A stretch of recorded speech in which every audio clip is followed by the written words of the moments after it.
To start filing a claim, go to our website, linuxpros.com, and go to the top right and click on Sign In. Enter in your details here, and then click Sign In.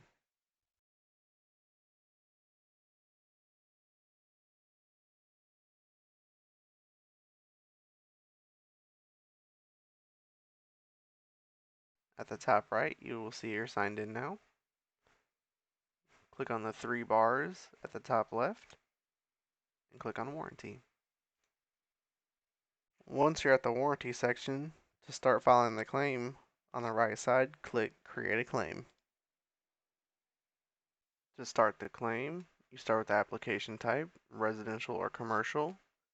But at any time throughout this process, if you're confused on what a section needs, on the left side, there's some text boxes that if you highlight over them, they'll give you a little bit more information on what kind of information we're asking for. Let's choose our application type, commercial or residential. Our example is going to be residential, but commercial is also filed the same way. Now we're going to do our reference number. For this example, it's going to be Bob1234. Reference numbers are good to include because they're used later on to search for a claim. And a reference number could be anything from a debit memo number to a job name or a PO number. Serial number is going to be the unit that you did the work on.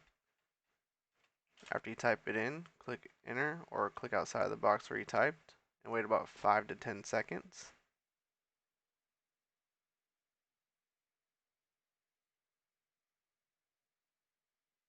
And as you can see, after waiting, you can see that the unit model number populated. And also in this case, the unit install date populated, which either means that the unit was registered or there was a previous claim on the unit. And on this calendar, if you click it and say your install date was not populated, but it was, say, a year or two ago, if you, instead of clicking these arrows for 10, 15 times, if you click on the date right here, then click it again, it'll take you to a year breakdown, and then you can easily click through, and now you're February 2019, instead of clicking the arrows to go back. And now for the failure date, you want to choose the current fail date of the part, which in my case was 5/4. Then click Save and Next. This section will also come up if the unit was registered or there was a previous claim on it. And all it wants is the owner's last name and zip code. Once you have that, click Verify Registered Owner. And as you can see, it populated all the information since the last name and the zip code matched. If they didn't match or something was mistyped on accident, this would all be blank. It would make me retype everything in again.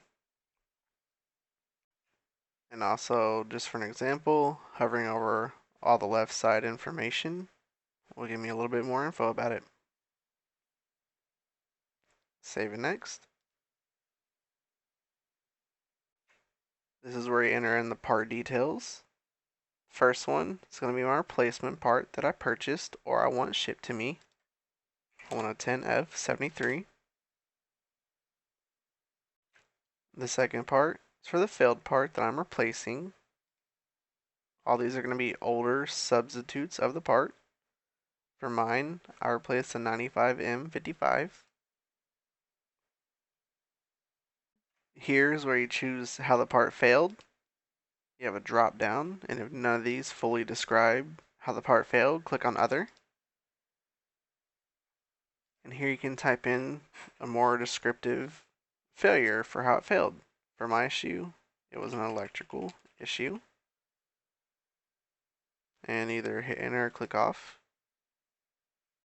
And then how do you want to handle the item?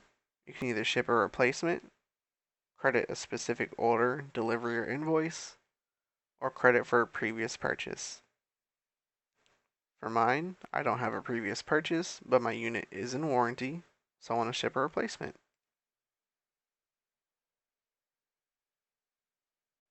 And now, add part to claim.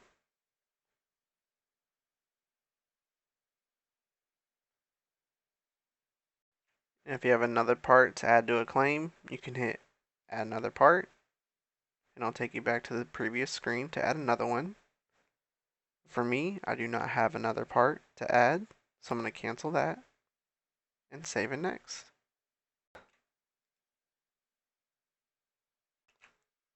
And this is the final page before submission. And as you can see at the top, it mentions the claim is going to go under manual review. If you hover over this, it'll explain what that means.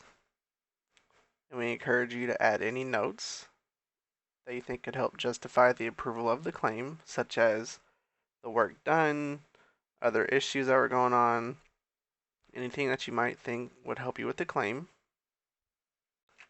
And below that, it's where you want to ship the part to if you chose ship replacement. I only have one location on this account, so there's only one choice on the drop down.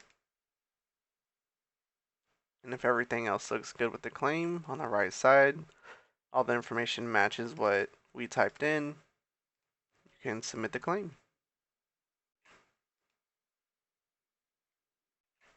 Here's the final review page. At the top, you can see your claim number, your reference number. You can print a copy of your claim. Go to the status report section for the claim. You want to allow 5 business days to review all claims submitted.